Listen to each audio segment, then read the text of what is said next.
जिस दिन आकाशवाणी हुई थी और आवाज़ ने पूछा था साहब श्री हरिनानंद जी से कि तुम क्या करते हो, उन्होंने कहा था मैं शिव का शिष्य बनाता हूँ। और लौकिक जीवन में उस समय वो डिप्टी कलेक्टर थे, लेकिन उनके मुंह से ये नहीं निकला कि मैं डिप्टी कलेक्टर हूँ, उनके मुंह से ये निकला कि मैं शिव शिष्य बनाता हूँ। कौन भारी था उनके मन पे? उनकी नौकरी, उनका पद, उनकी प्रसिद्धि नहीं, उनके मन पे भारी था कि मैं महादेव की बात करता हूँ, दूसरों को शिव का शिष्य बनाता हूँ। लेकिन तुम जो करते हो दूसरों को करने के लिए नहीं कह रहे हो, आवाज़ ने फिर से कहा। और साहब ने कहा कि हाँ ये बात तो सही है ना। शुरू में तो उन्होंने कहा कि नहीं नहीं मैं करता हूँ, जो कहता हूँ, नहीं नहीं तुम नहीं कहते हो, बहुत लंबा चला। लेकिन ये तो हुआ ना कि जो वो करते थे वही उन्होंने हमको आपको करने के लिए कहा। आप ये मत सोचिएगा कि हम क्या कर सकेंगे, हमको क्या आता है। सिर्फ उनकी बात पे भरोसा करिए, जो उन्होंने कहा है उतना ही भर करिए, उससे ज़्यादा कुछ करने की ज़रूरत नहीं। शिव की शिष्यता में इससे ज़्यादा कुछ करने की ज़रूरत नहीं। बस आप इतना भर करिए कि भैया हमको जो आता है सो मैंने आपको बताया, आप भी दूसरे को कहिएगा। महादेव से दया मांगिए, महादेव की चर्चा थोड़ा कर लीजिएगा और महादेव को प्रणाम कर लीजिएगा। जैसा आएगा वैसा ही कर लीजिएगा। ये मत सोचिएगा कि हमको संस्कृत नहीं आती है, हमको मंत्र जप करने नहीं आता, हमको पूजा करने की विधि नहीं आती, तो हम कैसे करेंगे। आप सोचिएगा कि जैसा आता है, जो आता है। आप ये बताइए, हमारे घर में मेरे पिता भी, आपके पिता भी होंगे, आपके भाई बहन भी होंगे, मेरे भाई बहन भी हैं। जिसके घर में जिसको जैसा खाना बनाने आता है वैसा ही ना बनाते हैं आप रोज पड़ोसी को बुला के लाते हैं उसके लिए कि मेरे घर के लोगों के लिए तुम खाना बना दो। ऐसा करते हैं हम लोग? नहीं करते हैं। बहुत लोग घर की सफाई बहुत अच्छे से करते हैं और बहुत लोग खराब से करते हैं, लेकिन जैसा आता है खुद करते हैं। वो दूसरे को बुला के नहीं लाते रोज कि मेरा घर जरा साफ कर दो। मेरा मेरा मेरा, सुबह से चर्चा में बार बार यही शब्द प्रयोग किया गया है। मेरे गुरु शिव, जैसा हमको आता है हम वैसा ही करेंगे, खुद करेंगे। चर्चा करने नहीं आती है तो तीनों सूत्र बोल के उतर जाएंगे। एक दिन तो आएगा, कुछ तो आएगा, जो मेरे मन में आएगा महादेव के लिए हम वही बात बोलेंगे। जो हृदय में है वही बोलिए, अपने मन को खोलिए और हृदय में जो महादेव की दया बरसती है उसी को लोगों को बोलिए, उसी का प्रभाव हो जाएगा। आप ये कभी मत सोचिए कि बहुत सुंदर शिव चर्चा करने वाले कोई भैया दीदी हैं तो वो आएंगे तब होगा। ऐसा कभी नहीं होता। कोई सुंदर बोल सकता है। इसी पे साहब ने एक घटना बताई थी। उन्होंने कहा था कि एक मास्टर जो पढ़ा रहा था क्लास में, इंजीनियरिंग का कॉलेज था और वो क्लास कर रहा था। साहब ने कहा कि मैंने बाहर से देखा उसको बोर्ड पे पढ़ाते हुए कि गाड़ी जो है चलती कैसे है, गाड़ी कैसे चलती है, इसको वो पढ़ा रहा है। लेकिन जब वो बाहर आया तो साहब ने कहा कि आप तो गाड़ी कब से चला रहे हैं? तो उसने कहा कि मैं गाड़ी तो कभी मैंने चलाया नहीं। तो साहब ने कहा कि आपने इतना सुंदर बताया है, एक एक चीज़ के लिए बताया है कि गाड़ी कैसे चलती है, इंजन कैसे काम करता है, पैडल कैसे मारते हैं, ब्रेक कैसे मारते हैं, आपने सब बताया। तब आप कैसे ये कह रहे हैं कि आपको गाड़ी चलाने नहीं आती? उन्होंने कहा मैं पढ़ाता हूँ लेकिन चलाता नहीं हूँ। तो साहब ने उस दिन कहा कि उस घटना के बाद मैंने सीखा कि कोई ज़रूरी नहीं है कि कोई शिव चर्चा बहुत सुंदर करता है तो वो शिव का शिष्य भी होगा। हो सकता है वो सिखाता होगा अच्छा, लेकिन सीखता नहीं होगा अच्छा, ये हो सकता है। इसलिए कभी भी इस बात के भरोसे बहुत नहीं रहना है हम लोग को कि कौन बहुत अच्छा बोलता है, कौन बहुत अच्छा। जैसा आता है हम खुद करेंगे। तो आज के इस कार्यक्रम में आप सबों से ये वादा लेना चाहते हैं, अगर आप दे सकते हैं तो। साहब ने कभी कुछ नहीं मांगा किसी से, अपने पूरे जीवन में पान की एक खिल्ली भी नहीं खाई। और मांगा भी तो क्या मांगा, मांगा कहा कि अगर मुझको दे सकते हो तो एक शिव का शिष्य देना। शिव शिष्यता की घोषणा जहाँ भी होती है साहब की उपस्थिति वहाँ होती ही होती है, क्योंकि शिव के शिष्यता में उनके प्राण बसते हैं। हमारे साहब ने हम सबके जीवन की दशा और दिशा को बदल दिया। हम उनको कुछ नहीं दे सके, हमारे पास कुछ नहीं था, हम क्या दे सकते थे, लेकिन उन्होंने जो करुणा बरसाई है उस करुणा का कोई हिसाब नहीं। माँ की ममता का कोई कर्ज नहीं उतारा जा सकता। और शिव की शिष्यता का दान जिसने दिया हो उसके बदले में शिव का ही दान दे दिया। उसके बदले में हम लोग उनको क्या दे सके, कुछ भी नहीं। हम अगर सोचते हैं कि वो शरीर में होते तो ऐसा होता कि सब ठीक होता, नहीं। शरीर में रहने पे भी जो गड़बड़ थे उस समय भी गड़बड़ थे, आज भी हैं। जो सही थे उस समय भी सही थे, आज भी हैं और हमेशा रहेंगे। शिव के शिष्यता की मूल धारा हमेशा पावन है, पावन ही रहेगी। रास्ते की गंदगियां उसमें शामिल होंगी, लेकिन उन गंदगियों से इस पावन मूल धारा पे कोई प्रभाव नहीं पड़ेगा। शिव कैसे से अपने साहब और दीदी की उंगली थामे, अपने साहब और दीदी के संकल्प को बार बार याद करते हुए अपने गुरु शिव की महिमा का गान अपने इस जीवन में पल प्रतिपल करते ही रहेंगे। चाहे वो किसी भी स्थिति में होंगे, मजदूरी करते हुए, रिक्शा चलाते हुए या बहुत बड़ी कंपनी के मालिक बन के भी, किसी भी स्थिति में जो शिव का शिष्य होगा वो अपने शिव के शिष्यता का प्रसार करता ही रहेगा। ये कभी बंद नहीं होगा। और किसी के लाख चाहने से भी ये कारवां अब कहाँ रुकना है। अकेले चले थे साहब, एक दिन लोग मिलते गए, कारवां बनता गया और आज ये कारवां इतना बड़ा है कि जिसकी गिनती आप नहीं कर सकते। लेकिन काम बहुत बाकी है, काम बहुत बाकी है। हम लोग सिर्फ इस बात के लिए खुश नहीं हो सकते कि जब एक कार्यक्रम हो तब तो हम लोग इकट्ठे हो जाते हैं, लेकिन जब आप थोड़ा सा निकलिए बाहर और आप देखिए कि कितने लोग ऐसे खड़े हैं जो इंतज़ार में हैं, प्रतीक्षा में हैं, आप कब आइएगा उनके पास, आप कब बोलिएगा। हम अपने अपने चर्चा स्थलों पे, साप्ताहिक चर्चा स्थलों पे हर सप्ताह जाते हैं, 10 के 10 आदमी ही फिर से जाते हैं, उतनी ही बात करते हैं, लौट आते हैं। साप्ताहिक चर्चा स्थल साहब ने शुरू किया था जब, उनकी मंशा ये थी कि साप्ताहिक चर्चा स्थल पे सप्ताह में बाकी 6 दिन हम लोग जो नए लोगों को जोड़ेंगे उन लोगों को आने के लिए उसमें प्रेरित करेंगे ताकि वो आए और ये संख्या बढ़ती चली जाएगी। 50 होंगे, 100 होंगे, 100 होंगे तो 2 जगह करिए, मतलब ये सिलसिला चले, इसके लिए उन्होंने शुरू की थी। 1 दिवसीय कार्यक्रम शुरू हुए, बहुत सारे हुए। जब 100-200 आदमी की घोषणा हो जाती तो साहब स्वयं जाते उस जगह पे।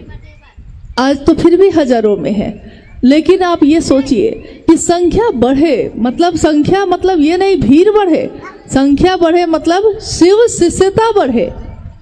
भीड़ कभी भी व्याकरण नहीं होती किसी भी चीज़ का। शिव की शिष्यता उतरे लोगों में, इसके लिए झुकना है तो झुकिएगा।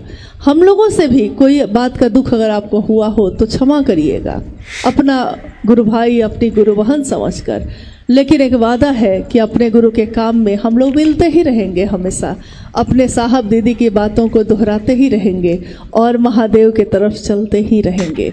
इसमें गति है, इसमें मंजिल है और इसमें बल है, क्योंकि आदेश गुरु का स्वयं है। तो आज के इस कार्यक्रम से अब हम लोग भी विदा ले रहे हैं और अभी के लिए विदा मतलब अलविदा नहीं कह रहे हैं, विदा कह रहे हैं। अभी के लिए फिर मिलना होगा, नहीं जानते कि कब होगा, लेकिन अगर नहीं भी हुआ तो एक स्मृति, एक क्षण जो हमने आपने आज इस समय में गुजारे हैं, ये हृदय में सुरक्षित रहे, मेरे महादेव के बात के लिए रहे, इतना काफ़ी है। हम लोग अपने गुरु के राह में बढ़ते रहें, साहब दीदी के संकल्प को पूरा करते रहें। दुनिया शिवमय हो, हर जगह पे जगह जगह महादेव कोई बोल रहा हो और शिव का शिष्य बन रहा हो, ये दृश्य हमारी आंखों के सामने घटता रहे। हम भी उसके भागीदार बने रहे और साहब और दीदी उसके साक्षी बने रहे, शिव के गुरु स्वरूप की उपस्थिति उसमें मौजूद रहे। इतना इस जीवन के लिए क्या, कितने जीवन के लिए काफ़ी हैं।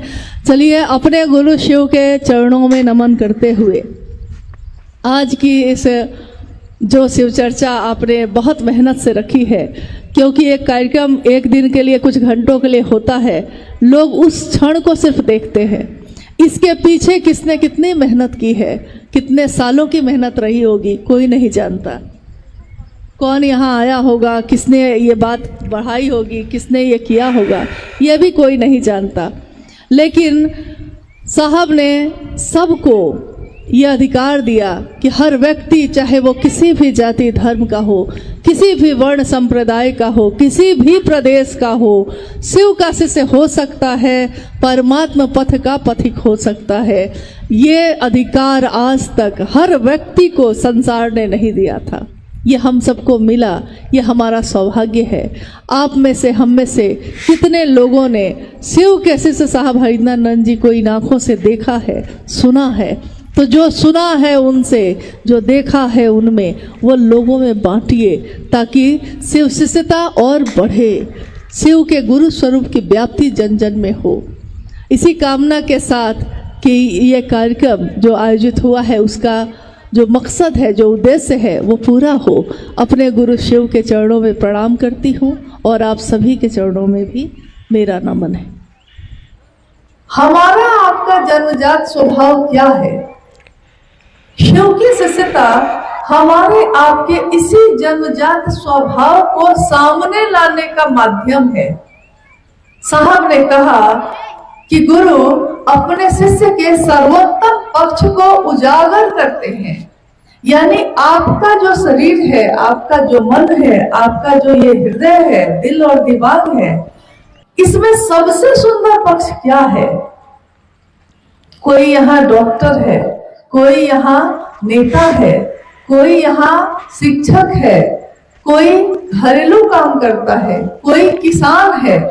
ये उसका सर्वोत्तम पक्ष नहीं है, ये उसका इस धरती पे एक पहलू है, एक पक्ष है, एक चेहरा है जो इस धरती पे अपना के वो अपने जीवन को जी रहा है। लेकिन एक जीवात्मा का जो उसके शरीर में है, उसका सबसे सुंदर पक्ष, उसका सर्वोत्तम पक्ष क्या है? उसका सर्वोत्तम पक्ष है शिव हो जाना, शिव के जैसा हो जाना। इसीलिए साहब हरिनानंद जी कहते हैं कि बनना है तो शिव बनो, बनो तो शिव, रहो तो शिव, जियो तो शिव।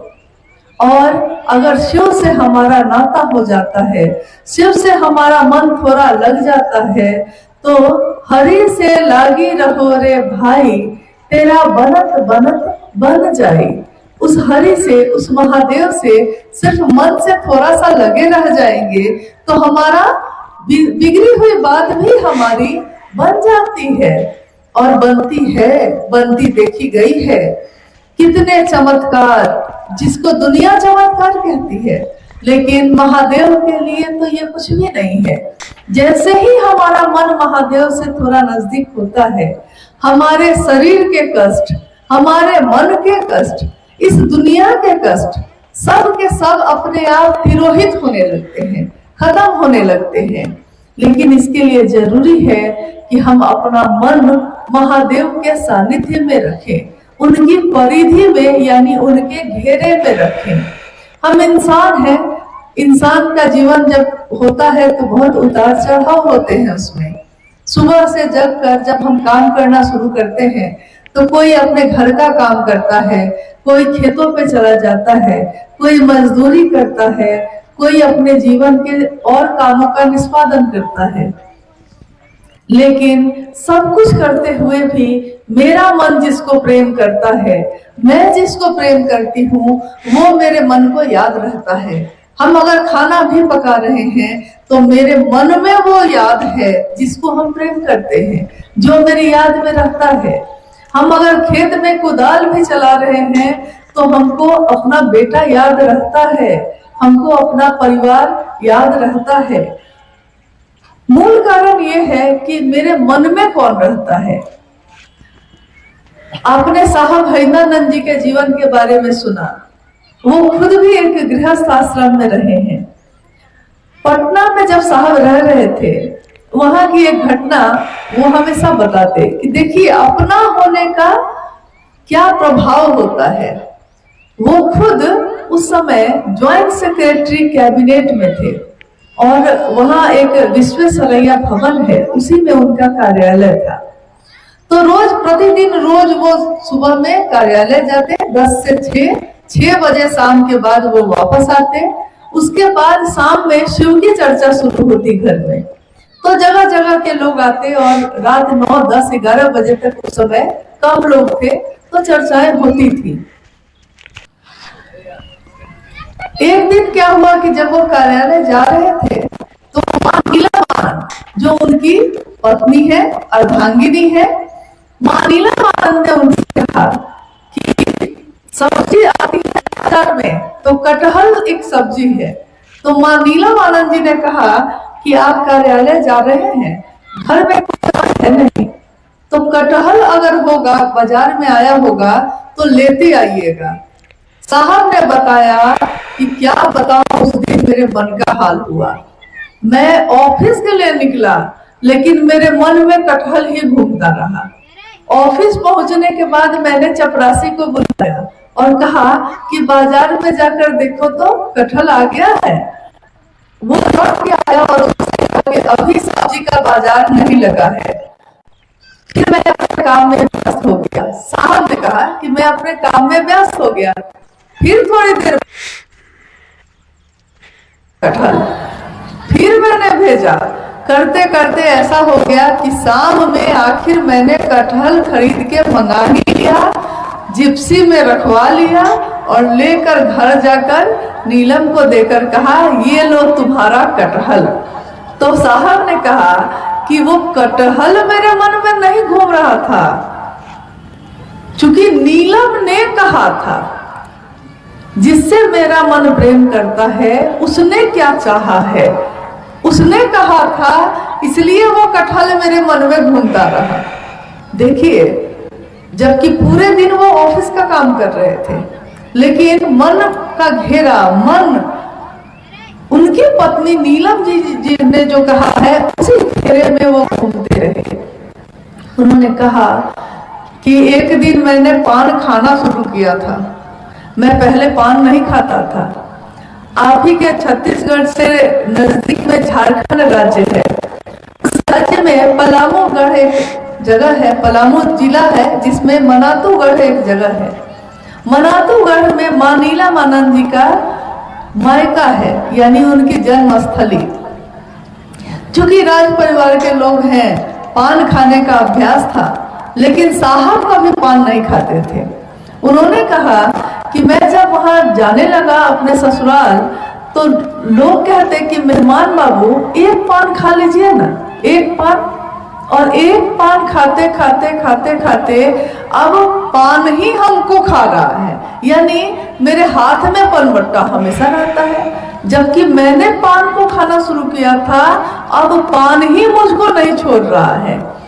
ठीक उन्होंने कहा कि ऐसे ही जो शिव की बात शुरू करता है, लोग कहते हैं कि हम कैसे समझेंगे कि महादेव मेरे गुरु हो गए, महादेव के हम शिष्य हो गए। साहब ने कहा कि महादेव की बात तो करनी शुरू कीजिए, एक बार शुरू करिएगा, उसके बाद तो महादेव ही आपको पकड़ लेंगे। आपने शुरू किया था, लेकिन उसके बाद महादेव ही आपको चलाने लगते हैं। देखिए, हमारे आपके साथ भी ऐसा हुआ है। हमने किसी के कहने से कभी शिव को गुरु बनाया, महादेव मेरे गुरु होंगे आज से, ये मैंने सोचा, और धीरे धीरे महादेव से दया मांगनी शुरू की, महादेव की चर्चा करनी शुरू की, महादेव को नमन करने का प्रयास करना शुरू किया। इतना ही किया था, लेकिन मन अब ऐसा हो गया है कि दुनिया में कहीं भी जाऊं महादेव ही याद रहते हैं। कहीं भी किसी के साथ बैठे हुए भी, यानी गृहस्थों के भी साकार आदर्श शिव ये बताते हैं कि न्यूनतम व्यवस्था में रहकर भी, कम से कम व्यवस्था में रहकर भी सुखी जीवन जिया जा सकता है। कोई जरूरी नहीं है कि आप बहुत बड़ा संपत्ति आपको मिलेगा तभी आप खुश हो पाइएगा, सुखी हो पाइएगा। क्योंकि अगर वैसा होता तो जितने भी लोग महलों में रहते हैं, जितने भी लोग बड़े बड़े पदों पे रहते हैं, वो सब सुखी होते। लेकिन कितने बार आप देखिएगा कि नींद नहीं आती है तो डॉक्टर से कहते हैं कि नींद आने की दवा दे दीजिए, यानी कि नींद नहीं आ रही है, इतना कष्ट है मन का, मानसिक कष्ट इतना ज्यादा है कि नींद नहीं आ रही है। एक ऐसी मृग तृष्णा, एक ऐसी खोज में हर व्यक्ति हम में से दौड़ा चला जा रहा है, कहीं भी संतुष्टि नहीं है। मृग तृष्णा कहते हैं, आप जंगल के रहने वाले लोग हैं, आपने हिरन देखा होगा, कहीं ना कहीं तो देखा होगा हिरन, मोर हिरन ये सब तो देखा ही होगा। हिरन के नाभि में कस्तूरी होता है, उसमें से सुगंध निकलती है, लेकिन वो सुगंध इतनी अच्छी होती है, इतनी बढ़िया होती है कि वो हिरन उसको खोजता रहता है पूरे जंगल में, कहाँ से गंध आ रही है। वो हिरन खोजता रहता है जंगल में घूम घूम कर कि ये कस्तूरी की गंध आ कहाँ से रही है उसकी नाभि में ही, लेकिन उसको पता नहीं है। तो उस महादेव को जो हम मंदिरों में ढूंढते हैं, बाजारों में जाते हैं, तस्वीरों में ढूंढते हैं, शिवलिंग में ढूंढते हैं, है वो हर जगह, कण कण में है, लेकिन सबसे पहले तो हमारे आपके हृदय में ही है, हमारे आपके मन में ही है। लेकिन वहां पे हम अपने महादेव को कभी नहीं ढूंढते। और वो महादेव अगर गुरु भी हो जाए तो इससे सुंदर बात तो जीवन में और कुछ भी नहीं हो सकती। क्योंकि जीवन में हमने बहुत कुछ चाहा है लेकिन हमको नहीं मिला, हमने अच्छा से अच्छा चाहा, नहीं मिला। हमने हमेशा सुखी होना चाहा, दुख ही दुख मिलते रहे। हमने हमेशा स्वस्थ होना चाहा, लेकिन बीमार होकर हॉस्पिटल पहुंच जाते हैं। हमने दुनिया में हमेशा अच्छी चीज की कामना की, लेकिन अक्सर अच्छी चीज नहीं मिलती, हमेशा दुख मिलता है। लेकिन एक चीज हम लोगों को बैठे बैठे सबसे अच्छी मिली, सबसे सुंदर मिली। वो चीज क्या है? वो है शिव गुरु की शिष्यता। शिव का शिष्य भाव हमारे दिल में है, ये सबसे बड़ी संपत्ति है। कहते हैं कि दूसरी संपत्ति कोई लूट सकता है, छीन सकता है, मेरे मर जाने के बाद लोग आपस में बांट सकते हैं, लेकिन ज्ञान का दान एक ऐसा दान होता है, ज्ञान का दान ही सबसे बड़ा है जिसे कोई ना लूटे। ज्ञान का दान इतना बड़ा दान होता है कि उससे आप अपने जीवन में सारी संपत्ति भी अगर गंवा दी है आपने, ज्ञान है अगर, तो आप अपने जीवन को जी लीजिएगा, अपने जीवन को चला लीजिएगा, अपने घर के लोगों को देख लीजिएगा। लेकिन सारी संपत्ति है और उसको चलाने का ज्ञान नहीं है, तो आपने देखा होगा कि किसी पिता ने बड़ी मेहनत से घर बनाया, संपत्ति बनाई, खेत बनाए, पैसे जुटाए, गहने बनवाए, लेकिन जब उस पिता की मृत्यु हो जाती है और बेटे को अगर ज्ञान नहीं है तो सब कुछ घर में होते हुए भी सब कुछ वो नष्ट कर देता है, क्योंकि उसको संचालन करने का, उस पे काम करने का ज्ञान नहीं है, खेती करने नहीं आती है, खेत है लेकिन बंजर पड़े हुए हैं। एक बार एक कहानी मैंने पढ़ी, आपने भी पढ़ी होगी। हमेशा ऐसा होता है कि हम कोई घटनाओं को देखते हैं, कहानियों को पढ़ते हैं, लेकिन उससे हम सीखते हैं कुछ। एक साधु अपने शिष्य के साथ एक जंगल से गुजर रहे थे, खाना पीना कहीं मिला नहीं उनको। तो एक जगह वो जब गए तो उन्होंने देखा कि एक छोटा सा घर बना हुआ है जंगल में। तो शिष्य से कहा कि चलो ना, यहाँ रात का कम से कम आसरा मिल जाएगा और भोजन भी हो सकता है, गृहस्थ लोग होंगे तो भोजन भी करा देंगे। रात्रि में जब वहां पहुंचे साधु, तो घर का जो मालिक था बिल्कुल गरीब था। साधु ने कहा कि हम लोग रास्ता भटक गए हैं और रात हो गई है, रहने की जगह मिलेगी? उसने सहर्ष रहने की जगह भी दी और जो उसके पास भोजन था बनाया भी, खिलाया भी। साधु ने पूछा, क्या आपके पास कोई संपत्ति नहीं है? तो उस घर के मालिक ने, जो झोपड़ी थी छोटी सी, उसके मालिक ने कहा कि नहीं, जमीन तो बहुत है मेरे पास, लेकिन उसको ना कभी हम जमीन पे खेती करना सीखे नहीं। जमीन होते हुए भी मेरे घर में बहुत गरीबी है। तो साधु ने पूछा कि तो काम कैसे चलता है? तो उस व्यक्ति ने कहा कि एक गाय है, एक भैंस है, और उसी के दूध से काम चला लेते हैं, थोड़ा बेच देते हैं, थोड़ा रख लेते हैं, काम चल जाता है। साधु ने बार बार समझाने की कोशिश की कि खेती करने का ज्ञान ले लो भाई, इतना खेत है तुम्हारे पास, तब जीवन ऐसे क्यों जी रहे हो? लेकिन वो नहीं समझा। रात हो गई, सब कोई सो गए। सुबह सूर्योदय से पहले ही साधु ने अपने शिष्य को उठाया और कहा कि इसके आंगन में जो भैंस बंधी हुई है, इसको खोलो और लेके चलो। शिष्य को बड़ा आश्चर्य हुआ। उसने कहा कि गुरुजी, आप मुझको चोरी करना सिखा रहे हैं? साधु ने कहा कि अभी तुम इस बात को नहीं समझोगे, लेकिन अभी इस भैंस को खोलो और लेके चलो। लेके चला गया। सुबह हुई तो घर का मालिक जगा, देखा कि साधु भी नहीं है, शिष्य भी नहीं है, और मेरी भैंस जो थी वो भी अब गायब है। अब तो बेचारा बड़ा दुखी हुआ। उसने कहा कि साधु को घर में खिलाया, मेरी भैंस ही लेके चले गए, अब मैं क्या करूं? अब उसके पास कोई सहारा नहीं था, बस ले देकर वो खेत था। तब उसने दूसरे लोगों से पूछ कर खेती कैसे की जाती है ज्ञान लिया, खेती करनी शुरू की। खेत तो बहुत था, खेती कर नहीं रहा था। खेती करनी जब शुरू हुई तो अनाज होने शुरू हो गए।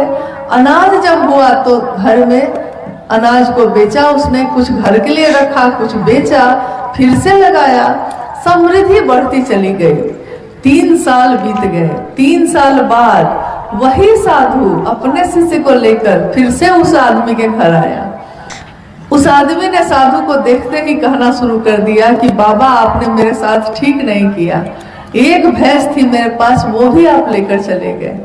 साधु ने कहा कि वो भैंस तुम्हारी अभी भी सुरक्षित है, जाकर ले आओ, लेकिन अगर मैं उस भैंस को भी तुम्हारे पास से नहीं हटाता तो तुम कभी भी खेती करने का ज्ञान नहीं सीखते, और तुम्हारी खेत तो होती लेकिन बंजर बनी रह जाती, कभी उसमें अनाज नहीं होता, तो तुम्हारी समृद्धि नहीं होती। तुम्हारे पास है, लेकिन ज्ञान के अभाव में आप उन चीजों को भी नष्ट कर लेते हैं। तो ये तो खेती और जीवन जीने की बात है। लेकिन शिव जब गुरु होते हैं तो कहते हैं कि गुरु मन के चिकित्सक होते हैं। मन के चिकित्सक का अर्थ होता है जो चित्त और काया दोनों की बीमारी को ठीक कर दे। यानी मन के चिकित्सक, हमारे मन में बहुत सारी बीमारियां हैं, और मन की बीमारियों के कारण भी हम लोग बहुत बार सामान रखते हुए भी, जीवन में सब कुछ रहते हुए भी दुखी रहते हैं। तो गुरु हमारे मन की चिकित्सा में ऐसा कर देते हैं कि हमारा मन जो दुख में डूबा है, सुख के तरफ, आनंद के तरफ जाने लगता है। गुरु शब्द का अर्थ भी है कि जो अंधेरे से रोशनी की तरफ लेकर जाए। तो आज जो ये शिव गुरु महोत्सव का जो आयोजन हुआ है, इस आयोजन का मुख्य उद्देश्य यही है कि साहब श्री हरिंद्रानंद जी के इस संदेश को, कि चाहे आप किसी भी जाति, धर्म से, संप्रदाय, लिंग, वर्ण के हों, लेकिन शिव के शिष्य होने की पात्रता रखते हैं। परमात्म पथ का पथिक हर व्यक्ति हो सकता है। इसके लिए कोई जरूरी नहीं है कि वो पढ़ा लिखा है या अनपढ़ है, वो अमीर है या गरीब है, या वो किस जाति का है या वो किस धर्म का है। इंसान से इंसान का प्रेम ही शिव शिष्यता का धर्म है। तो इंसान से इंसान प्रेम कर सके, ये कैसे होगा? इसके लिए पहले उसको शिव से तो प्रेम होना चाहिए। अगर मूल चीज से प्रेम होगी तो शिव से प्रेम होगा, तो धरती पे रहने वाले सबके प्रति आपके मन में करुणा होगी, दया होगी, सहानुभूति होगी। शिव से मिला हुआ मन सबके लिए कल्याण सोचता है, सबके लिए सुख सोचता है। तो तीनों सूत्र करते करते हमारा मन धीरे धीरे कल्याण की भावना से भरता है। महादेव की बात जितनी आप दूसरों से करते हैं, हमारा मन भी भरता है। जैसे हम शिव की बात आपसे कर रहे हैं तो मेरे मन में भी शिव का भाव भर रहा है। शिव की चर्चा भी ऐसी ही होती है। शिव की चर्चा यानी कि स्वयं को और समूह को, दोनों को शिव भाव से आप्लावित कर दे, दोनों को शिव भाव से भर दे। शिव की चर्चा का मूल उद्देश्य यही होता है। शिव की चर्चा का मूल उद्देश्य हंगामा खड़ा करना नहीं होता। शिव की चर्चा का उद्देश्य अपनी स्थापना नहीं होती। शिव की चर्चा का उद्देश्य भीड़ जुटाना नहीं होता। शिव की चर्चा का एकमात्र उद्देश्य होता है कि मेरे गुरु भी शिव हो जाए और मैं जिससे ये बात कहूँ उसके गुरु भी शिव हो जाए, वो भी शिव की तरफ प्रेरित हो जाए, थोड़ा 2 कदम बढ़ जाए। इससे बड़ा कल्याण आप किसी का नहीं कर सकते। हम जंगल पहाड़ों में रहने वाले लोग कहते हैं वो कैलाशों के वासी हैं। महादेव कौन है? तो हम गाते हैं कि कैलाशों के वासी हैं वो। और ऐसा है कि शिव समा रहे हैं मुझ में और मैं शून्य हो रहा हूँ। शिव अगर मेरे मन में समाने लगते हैं तो हमारा मन लगता है जैसे शून्य सा हो गया है, उसमें दूसरी चीजों के लिए कोई जगह नहीं होती। तो शिव की शिष्यता का हमेशा एक ही उद्देश्य होता है, एक ही उपयोग होता है कि दूसरों के जीवन में भी शिव की शिष्यता उतर सके, दूसरे भी शिव की तरफ चल सके। आइए हम लोग कुछ जिज्ञासाओं पे बात करते हैं, अगर आई हैं तो। भाई सुरेंद्र जी जिज्ञासा बताएं। जिज्ञासा है, नमः शिवाय 108 बार ही क्यों, 10-11 बार क्यों नहीं? 108 बार ही क्यों?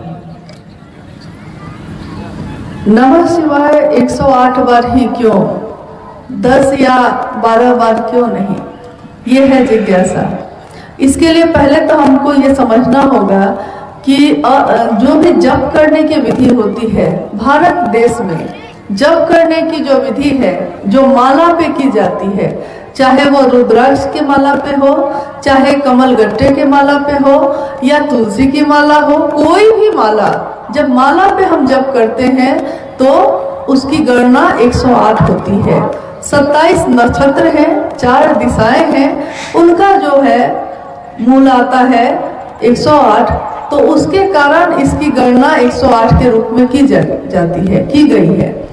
लेकिन नमः शिवाय शिव को प्रणाम करने की जो विधा है, साहब हरिंद्रानंद जी ने कहा कि आप अपने लौकिक कष्ट को दूर करने के लिए माला पे जप कर सकते हैं, लेकिन शिव के शिष्यों के लिए लौकिक और पारलौकिक दोनों मनोरथ सिद्ध होते हैं, दोनों कष्ट दूर होते हैं जब वो करता है अजपा जप। यानी अजपा जप एक ऐसी विधि जप की जो सर्वोत्तम विधि मानी गई है और जिसको करने में गणना नहीं होती है, आप उसकी गिनती नहीं करते, क्योंकि जन्म लेने के समय से जो सांस शुरू होती है मृत्यु के समय तक वो सांस चलती रहती है। तो जैसे ही जन्म लेता है बच्चा, तो सबसे पहले हम लोग कहते हैं कि बच्चा रोया कि नहीं। क्यों? क्योंकि जैसे वो सांस लेना शुरू करता है तो सबसे पहले वो जोर से रोता है, तो सांस शुरू होती है उसकी।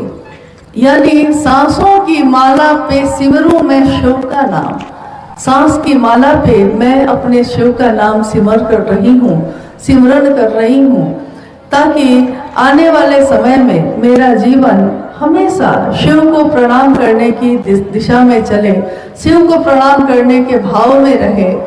तो 108 की गणना तो नक्षत्र और ज्योतिषीय है, लेकिन शिव शिष्यों के लिए सर्वोत्तम विधि मानी गई है अजपा जप। सांस लेते हैं तो नमः, छोड़ते हैं तो शिवाय।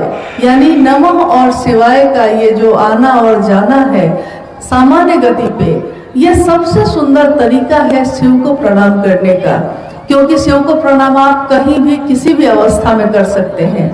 नमः शिवाय एक ऐसा मंत्र है जिसको करने के लिए या जिसको जपने के लिए कोई स्थान, कोई पात्र, कोई नक्षत्र, कोई योग, कोई राशि कुछ भी महत्व नहीं रखती। आप किसी भी समय नमः शिवाय का प्रयोग कर सकते हैं। हर वक्त जब भी आप ये करते हैं उसका फलाफल, उसका परिणाम, उसका रिजल्ट एक ही होगा, शिव को प्रणाम करना। तो सबसे सुंदर विधि ये है। तो निवेदन है कि आप माला पे करते हैं तो जरूर करिए, उसको भी 24 घंटे में एक बार तो जरूर करिए। लेकिन इसके साथ साथ जितनी देर भी आपका मन महादेव पे टिकता है उतनी ही देर सही। महादेव पे टिकता है का अर्थ हुआ कि महादेव आपके ध्यान में कैसे हैं, कैसे आते हैं। कोई कहता है मुझको शिवलिंग दिखाई देता है, कोई कहता है मुझको मूर्ति दिखाई देती है, कोई कहता है तस्वीर दिखाई देती है, कोई कहता है शून्य है, कुछ भी नहीं दिखाई देता। चाहे महादेव किसी रूप में आपको मन में स्मरण में आते हैं, मन में याद में आते हैं, लेकिन एक प्रणाम किया हुआ परिणाम बदल देता है बहुत सारे। आपका एक प्रणाम अनेक परिणाम लाते हैं। तो महादेव को किया हुआ एक प्रणाम भी काफी है इस जीवन के लिए। उनको प्रणाम करने की कोशिश करिए। ये कर्म कांड नहीं है, ये कोई काम करने का तरीका नहीं है, ये प्रणाम करने की विधा है। ये कोई काम नहीं है कि हमको ये कर देना है मशीन की तरह। ये हमारे मन में, कहते हैं, साहब ने भी कहा है कि शिव को प्रणाम भाव युक्त मनन है। ये भाव युक्त यानी इस प्रणाम में भाव होना चाहिए। शिव को प्रणाम करने का मनन यानी मन जिसको बार बार दोहराए, मन जिसको दोहराता जाए, ऐसा प्रणाम। शिव को प्रणाम हो जाए, एक प्रणाम हो जाए तो इस जीवन की नैया तो ऐसे ही पार हो जाएगी। आइए और कोई। दूसरी जिज्ञासा है, क्या शिव प्रथम गुरु है और भगवान शिव को ही क्यों गुरु बनाया? क्या शिव प्रथम गुरु है और भगवान शिव को ही गुरु क्यों बनाया गया? तो प्रथम गुरु यानी जहां से गुरु परंपरा शुरू होती है। तो जब हम अपने इतिहास पर दृष्टि डालते हैं या हमारे समाज में, दुनिया में जब ऋषि मुनि आए या ऐसे शास्त्र लिखे गए जिससे हम अपने इतिहास की एक झलक पाते हैं, उसमें लिखा है कि शिव आदि गुरु हैं। आदि गुरु का अर्थ ही होता है जहां से प्रारंभ हो, आदि अनंत। आदि जहां से शुरू हो और अंत जहां, या अनंत जो भी हो, अनंत यानी कि चलता ही चला जाए, अंत जहां जाके वो समाप्त हो जाए। आदि गुरु यानी शिव प्रथम गुरु कहे गए हैं। और प्रथम शिष्या मां भगवती को कहा गया है। तो इसका जिक्र शास्त्रों में आया है कि मां भगवती पूछती हैं महादेव से, ओ लॉर्ड व्हाट इज तंत्र? हे महादेव, हे शिव, तंत्र क्या है? एक शिष्या के रूप में वो शिव से गुरु मानकर पूछ रही हैं। गुरु के रूप में शिव उत्तर दे रहे हैं कि तंत्र is nothing but love and surrender. तंत्र और कुछ भी नहीं है प्रेम और समर्पण के सिवा। प्रेम और समर्पण, बस यही है तंत्र। तो ये दृष्टांत दिखाता है कि आदि गुरु शिव स्वयं है और प्रथम शिष्या मां भवानी को कहा गया, शिव की शक्ति को कहा गया। क्योंकि जैसे ही दुनिया बनी, शिव ने इच्छा की है दुनिया बनी। जैसे ही ये सृष्टि सृष्ट हुई, ये सृष्टि जो सृष्ट हुई है, बनी है, इस सृष्टि को चलाने के लिए ताकत, ऊर्जा की जरूरत है, शक्ति की जरूरत है। तो शक्ति की इच्छा में ही, शिव की इच्छा में ही वो शक्ति प्रकट होती है और उसी को हम कहते हैं माँ भवानी है, वो शिव की ही शक्ति। तो शिव प्रथम गुरु कहे गए और माँ भवानी प्रथम शिव की शिष्या कही गई है। अब है कि भगवान शिव को ही हम गुरु क्यों बनाए? तो आप, ऐसा नहीं है, आप गुरु किसी शरीरधारी को भी बना सकते हैं, लेकिन अगर वो उपलब्ध ना हो तो आप क्या करिए? क्योंकि पूर्व के समय में हम लोग देखते हैं कि साधु या संत या ऋषि कुल जो चलता था, गुरुकुल जो चलता था, उसमें लौकिक लाभ लोग नहीं देखते थे, न्यूनतम व्यवस्था में, साधारण परिवेश में ईश्वर के तरफ लोगों को का उन्मेष पैदा करते थे।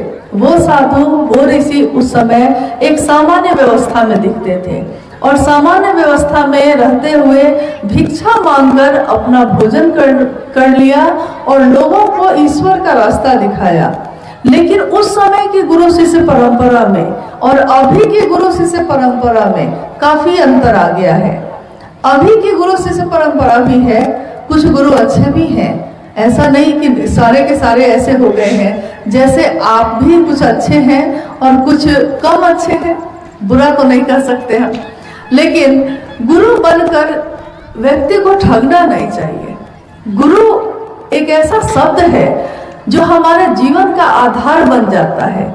तो गुरु बनकर अगर हम ईश्वर तक पहुंचा सकते हैं तब तो हमको लोगों को ये काम लोगों के बीच जाके करना चाहिए। लेकिन आज गुरु और शिष्य परंपरा में वैसे गुरुओं का अभाव हो गया है जो ईश्वर तक पहुंचाने की सामर्थ्य रखते हो।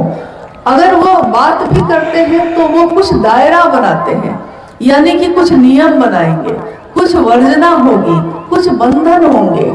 या तो आप ब्रह्मचार्य व्रत लेकर आइए, गृहस्थ आश्रम छोड़कर आइए, या तो आप मांसाहार छोड़कर आइए, या तो आप 100 या 1000 बार मंत्रों का जप करिए, बैठिए, कुल कुंडलनी साधना करिए, उपासना करिए। यानी कि कुछ विशेष शर्त होगी जिसके अधीन अगर आप जाएंगे तभी वो गुरु ईश्वर की तरफ आपको लेकर चल सकेंगे। लेकिन जैसे ही हम कहते हैं भगवान शिव, जगत के गुरु शिव मेरे गुरु हो सकते हैं, वैसे ही ये सीमाएं, ये वर्जनाएं, ये बंधन, ये सारे टूट जाते हैं। सारी सीमाएं टूट जाती हैं। ये जाति हमने बनाई, ये बंधन भी हमने बनाया, ये धर्म भी हमने बनाए हैं। शिव ने कुछ भी नहीं बनाया था, शिव ने तो ये दुनिया बनाई, इतनी सुंदर दुनिया। शिव ने तो लोग इंसान बनाए, शिव की सबसे सुंदर रचना। शिव ने प्रकृति बनाई, प्रकृति का अयन करते हैं वो शिव। शिव ने प्रकृति बनाई, शिव ने इंसान बनाए, इंसानों को रहने योग्य जगह मिले, इसके लिए ये दुनिया बनी। इसमें हवा है, इसमें अग्नि है, इसमें जल है पानी पीने के लिए, इसमें ये मिट्टी है जीवन जीने के लिए, इसमें ये आकाश है जिससे बादल और बारिश होती है, जीवन बढ़ता है, उर्वरक होता है, उन्नयन होता है। ये सारी चीजें उन्होंने बनाई।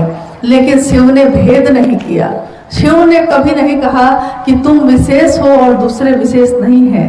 आपने गौर किया है, शिव के गण तो शिव के लोग होते हैं, शिव के गणों से ही उनका श्रृंगार होता है, उनका आभूषण है शिव के गण, शिव के लोग होते हैं, शिव के दास दासी नहीं होते। शिव ऐश्वर्य भाव देते हैं, यानी कुछ भी नहीं है आपके पास, लेकिन महादेव, दुनिया जो कहती है वो चीज नहीं है आपके पास, लेकिन महादेव है मेरे साथ तो मेरा मिजाज बना हुआ है कि चलो ना, कोई नहीं है, कोई नहीं है साथ में तो कोई बात नहीं, मेरे महादेव है ना मेरे साथ। किसी ने साथ नहीं दिया तो कोई बात नहीं, मेरा महादेव है ना मेरे साथ। ये बल, ये आत्मबल जो छिन्न हो गया था, शिव की शिष्यता से फिर से हम लोगों के दिलों में उतर गई। भगवान शिव वो भगवान है, भगवान के रूप में वो हमारी मनोकामना पूरी करते हैं। जब हम शिव की पूजा करते हैं, जब हम शिव के लिए व्रत रखते हैं तो मनोकामना पूरी होती है।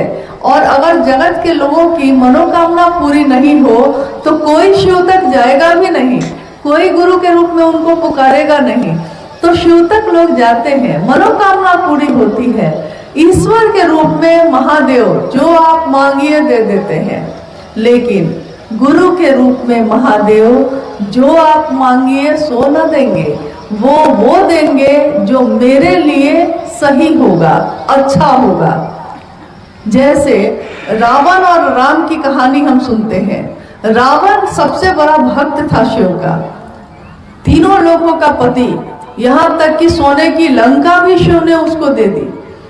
तो सोने की लंका का पति, तीनों लोगों का पति, मतलब इतनी ताकत, इतनी शक्ति, इतनी भक्ति कि महादेव की भक्ति की तो महादेव ने वरदान ही दे दिया, 10 सिर जिसके। लेकिन इन सारी चीजों को लेने में एक ही चीज उससे भूल हो गई, एक चीज की चूक हो गई। सब कुछ तो मांगा महादेव से, इन चीजों को चलाने का ज्ञान नहीं मांगा। ज्ञान नहीं था तो नतीजा क्या हुआ दुनिया जानती है। ज्ञान के अभाव में हमेशा विध्वंस ही होगा, विनाश ही होगा।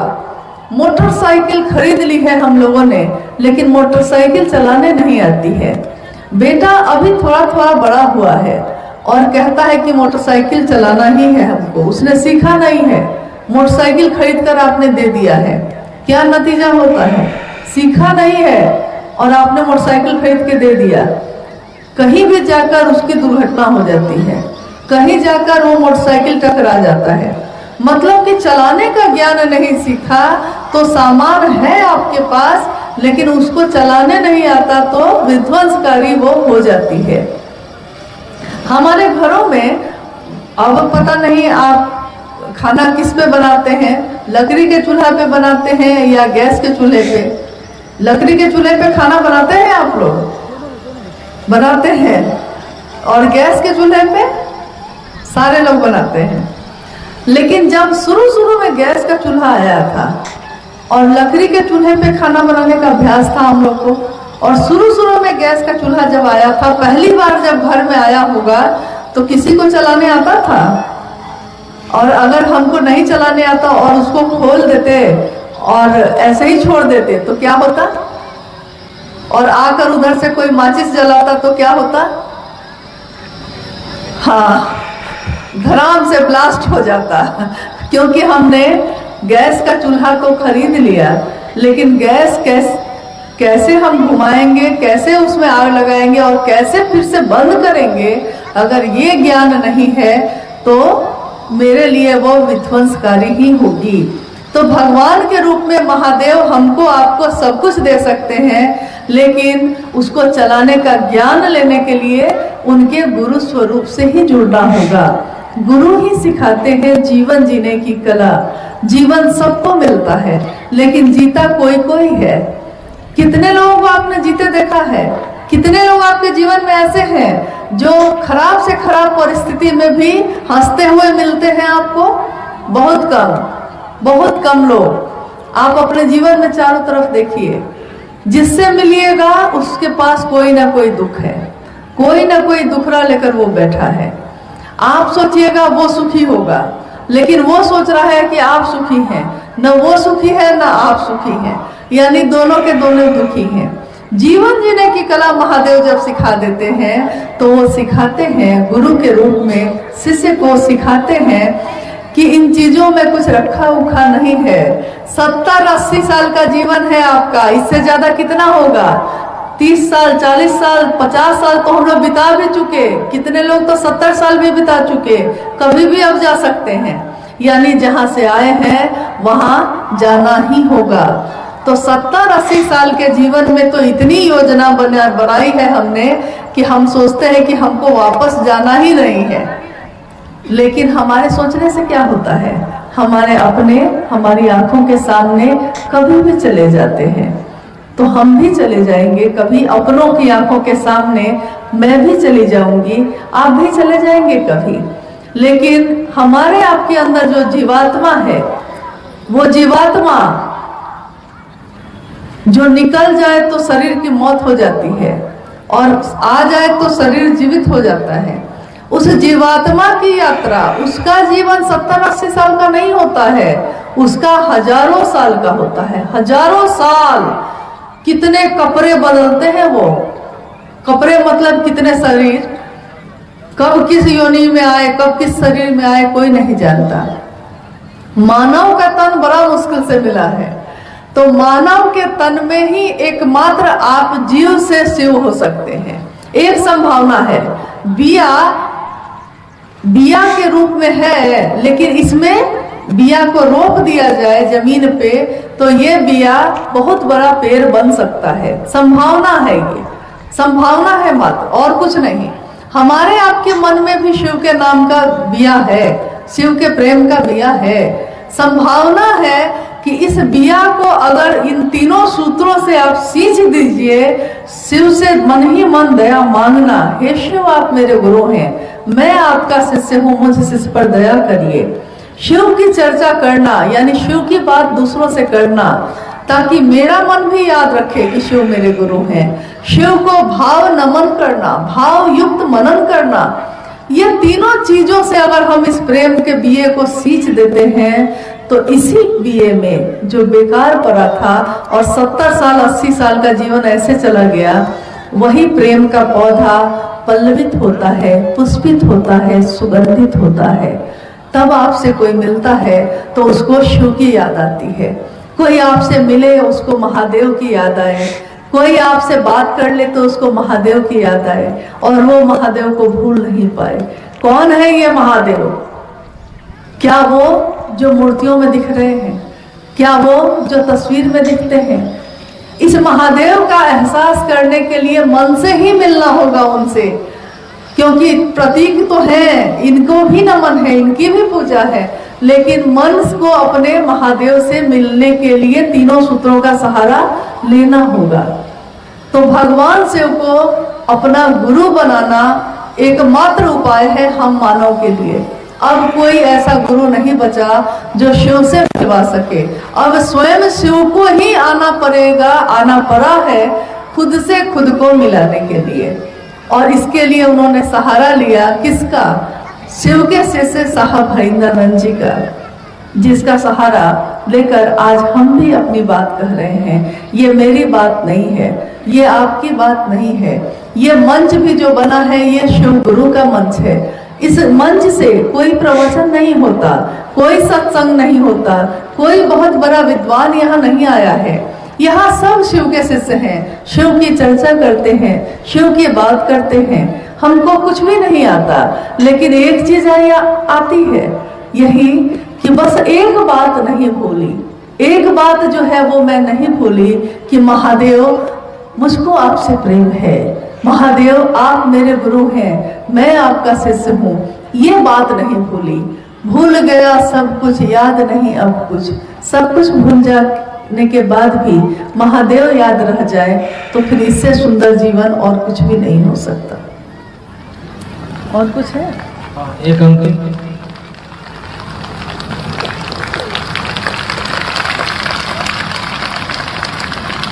एक जिज्ञासा है कि साहब श्री ने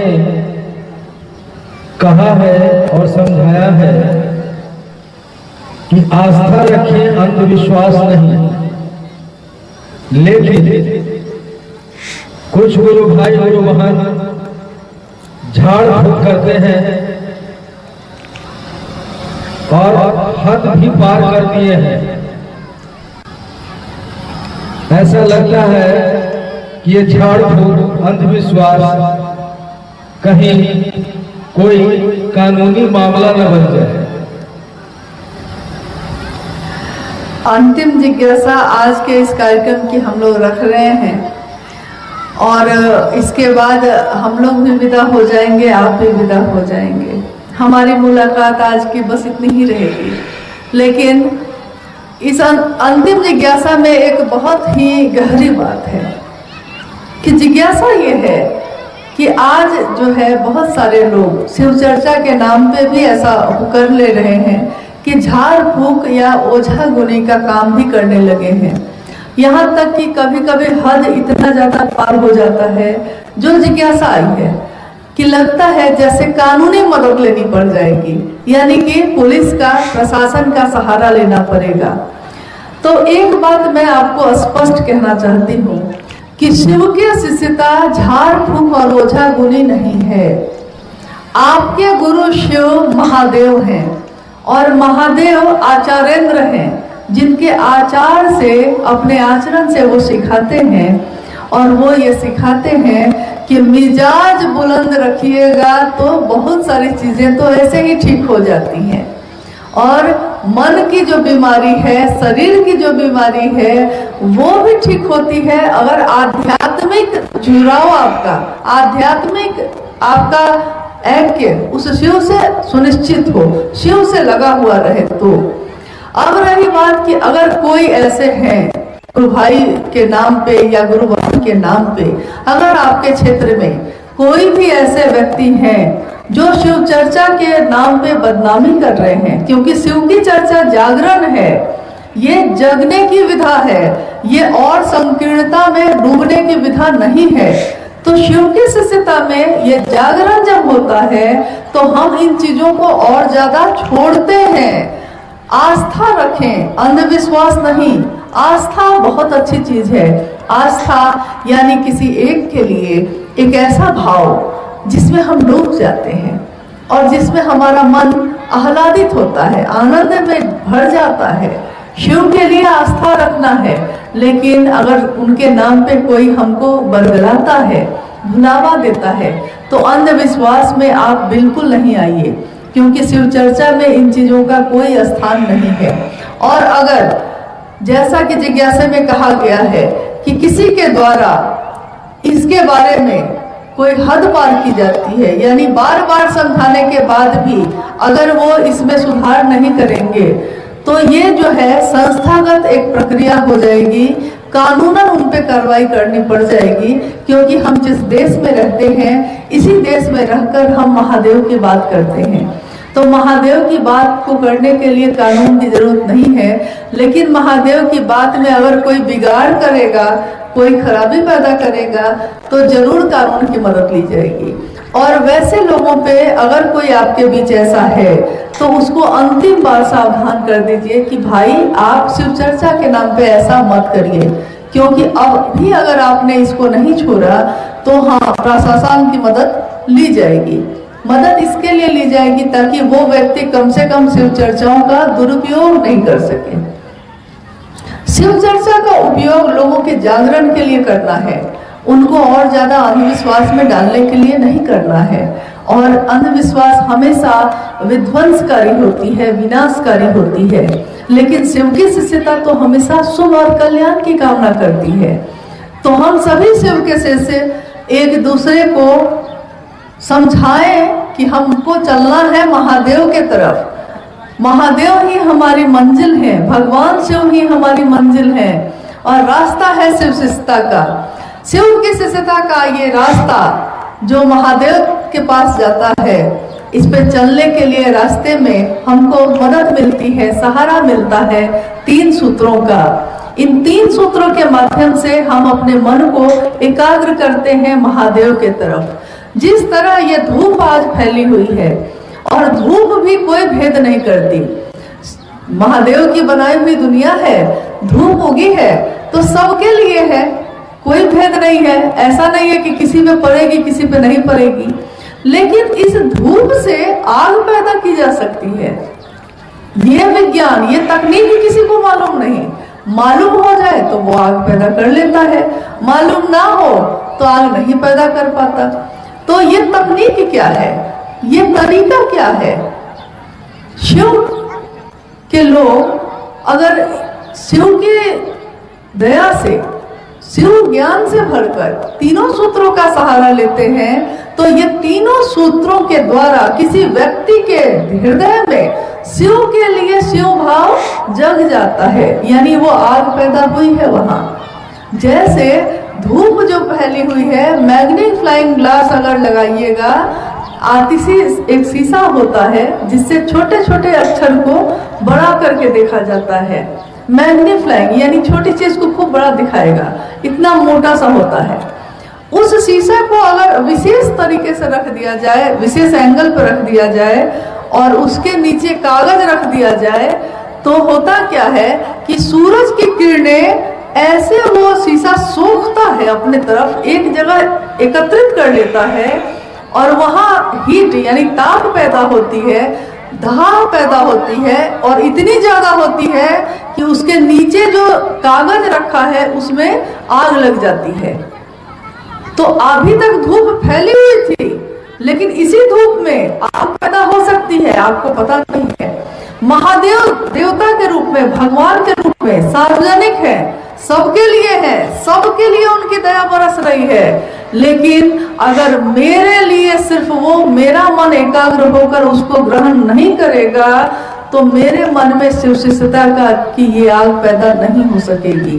तो मेरा निवेदन है कि शिव के शिष्यता को अपने लौकिक या जागतिक लालसाओं के लिए इसका उपयोग हम नहीं करें, हम अपने आध्यात्मिक उन्नयन के लिए इसका उपयोग करें, ताकि महादेव सचमुच में मेरे आपके गुरु हो सके हम सबके जीवन में। और महादेव की दया तो ऐसी होती है कि पत्ता पत्ता भी आपकी बात सुनता है।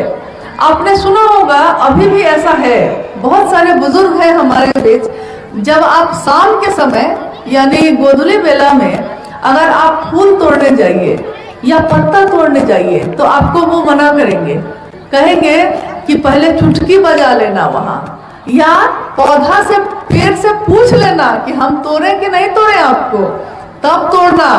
शाम के बाद नहीं, मना करते हैं वो। क्यों? क्योंकि पेड़ पौधे तक आपकी बात सुनते हैं, भले आपको पता नहीं चलता। एक घटना साहब ने बताई थी कि एक घर में अड़हुल का पेड़ लगा हुआ था।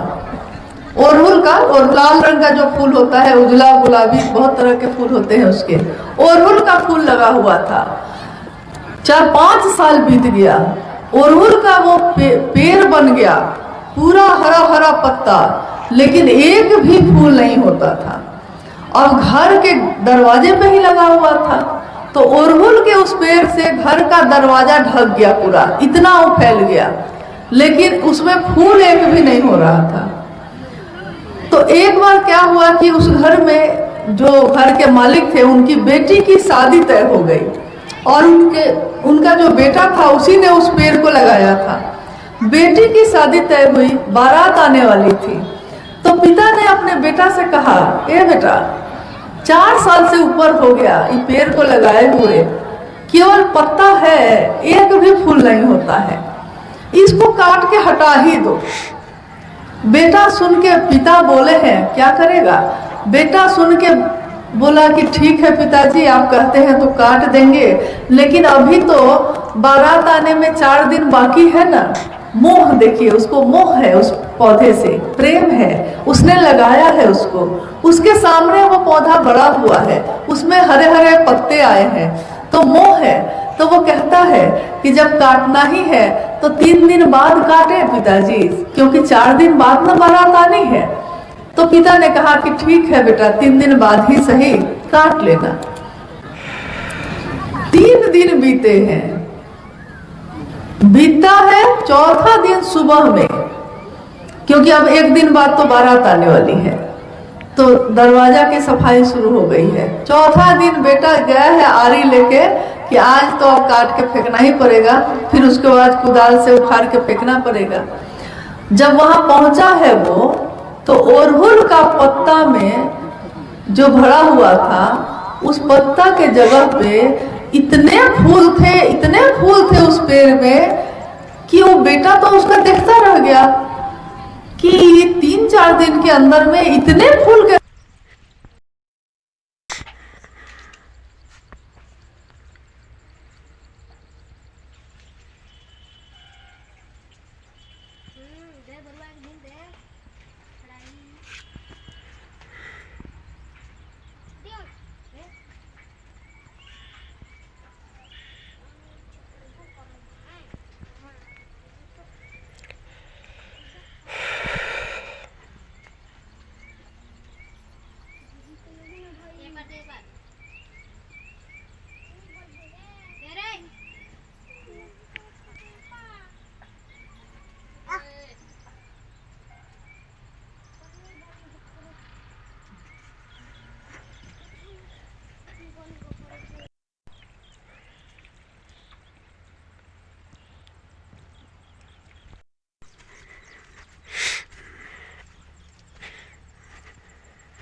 तो उस पे इसका असर होगा कि नहीं।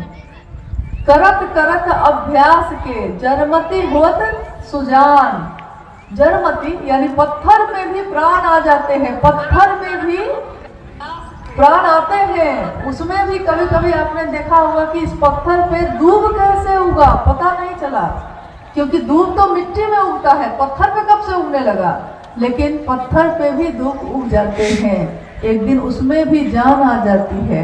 और हम लोग तो इंसान हैं, एक इंसान दूसरे इंसान से जब बात करेगा तो उसको महादेव की याद आएगी कि नहीं आएगी, महादेव की बात वो करेगा कि नहीं करेगा, और उसके मन की संकीर्णता दूर होगी कि नहीं। एक व्यक्ति अगर बदलता है, अभी कल शाम में कुछ गुरु भाई जिनसे बात हो रही थी तो उसमें आज यहाँ मौजूद भी होंगे, उन्होंने कहा कि युवा वर्ग के लिए शिव की शिष्यता कितनी उपयोगी है। युवा वर्ग के लिए बात बच्चे या युवा या बूढ़े की नहीं है, किसी के लिए भी शिव की शिष्यता ये उपयोगी है कि हमारा आत्मबल जो छिन्न हो गया है, तो हम जैसे ही कोई चीज ऐसी होती है जो हम चाहते हैं और नहीं मिलती तो हमारा मन टूट जाता है। इसका नतीजा है कि आज दुनिया में हर जगह हताशा, निराशा, आत्मघाती पगडंडी पे चलने की प्रवृत्ति ये बढ़ती चली जा रही है। लोग निराश हो जा रहे हैं कि हम नहीं कर पाए, हम फेल हो गए, हम कैसे जिएंगे, मेरे जीने का क्या अर्थ है, हम मर ही जाएं, क्यों रहे जीवन में।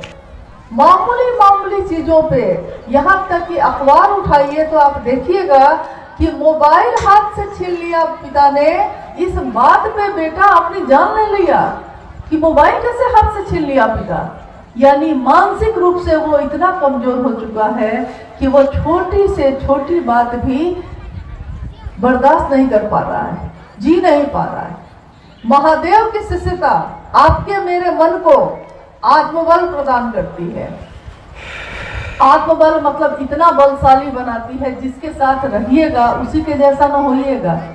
पहलवान के साथ रहिए तो दुबला पतला आदमी को भी देखिएगा कि अगर पहलवान के साथ आ रहा है वो तो सीना तान के चलेगा, है एकदम दुबला पतला, अकेले में कंधा झुका के चलेगा। लेकिन अगर पहलवान के साथ आ रहा है तो सीना तान के चलेगा, कहेगा कि अभी को किसको लड़ना है हमसे, आओ आओ जिसको लड़ना है लड़ लो, कहता है ना। जिसके साथ रहते हैं हम, हमारा मन भी उसके जैसा होने लगता है। महादेव की बात करने वाले लोग आत्मबल के इतने बलशाली होते हैं, इतने बलशाली हो जाते हैं कि जीवन में चाहे कुछ भी हो जाए लेकिन उसके मन पे इन बातों का बहुत असर नहीं होता है। वो कहता है कि ये भी बीत जाएगा, ये भी खत्म हो जाएगा, अरे महादेव की दया बनी रहे तो सब कुछ ठीक हो जाएगा, चलो ना कोई बात नहीं। लेकिन अगर महादेव से दूर है तो आत्मबल छीन हो रहा है। नतीजा आज आप देख रहे हैं। तो एक व्यक्ति में जब परिवर्तन होता है तो परिवार में परिवर्तन होता है, परिवार में जब परिवर्तन होता है तो समाज में परिवर्तन होता है, और समाज में जब परिवर्तन होता है तो पूरी दुनिया में परिवर्तन होता है। और साहब हरिंद्रानंद जी का ये संदेश कि शिव मेरे गुरु हैं, आपके भी हो सकते हैं, इस संदेश के लिए बस यही पंक्ति कही जा सकती है कि वो जो इस दुनिया में आए हैं अच्छे बुरे की समझ देकर जाऊंगा। वो कहते हैं कि अच्छे बुरे की समझ देके जाऊंगा, दूसरों को परखने की नजर देके जाऊंगा। यारों मैं इस जमाने का संग तराश हूँ, पत्थरों को भी बोलने का हुनर देकर जाऊंगा। पत्थरों को भी, यानी जमाने का संग तराश का क्या मतलब हुआ। अभी मैंने कहा व्यक्ति बदलता है तो परिवार बदलता है, परिवार में महादेव महादेव करता है परिवार तो समाज पे प्रभाव पड़ता है इसका। समाज में महादेव की गूंज उठेगी तो पूरी दुनिया में महादेव की गूंज उठेगी, और जब महादेव की गूंज उठेगी तो ये पत्थर जैसा जीवन जो हमारा आपका है वो बोलना सीख गया है। अच्छे अच्छे लोगों को माइक दे दिया जाए तो वो नहीं बोल पाते, लेकिन हमारे गुरु भाई गुरु बहन जिन्होंने कभी कोई किताब नहीं पढ़ी, कभी कोई शास्त्र नहीं पढ़ा, कुछ नहीं आता होता है, लेकिन माइक लेके बैठ जाते हैं बोलने, तो अच्छे अच्छे लोग खड़े होकर सुनते हैं कि कौन साध्वी आई है, कौन देवता आए हैं भाई, उतर गए हैं धरती पे आकाश से। देखिए साहब हरिनानंद जी के संदेश ने क्या कमाल किया है, हमारे पत्थर जैसे जीवन को बोलना सिखा दिया, जीना सिखा दिया, महादेव महादेव करना सिखा दिया। महादेव की गूंज हमारे दिलों में गूंजती ही रहे, महादेव की दया हम सब पे बरसती ही रहे, और ये आने वाला कल, आने वाली पीढ़ी महादेव के ज्ञान से भीगती रहे। इसी की कामना है और इसी की दया की याचना अपने गुरु शिव से भी मांगती हूँ कि हम सबका जीवन शिवमय हो। साहब ने जो संकल्प दिया हमारे दिल में उतरे, शिवमय हो, कल्याण हो। आप सब को प्रणाम करते हुए अपने गुरु शिव से दया मांगती हूँ कि उनकी दया कण कण में जो निश्चित हो रही है हमारे दिलों में भी बसती रहे। आप सभी के चरणों में मेरा प्रणाम।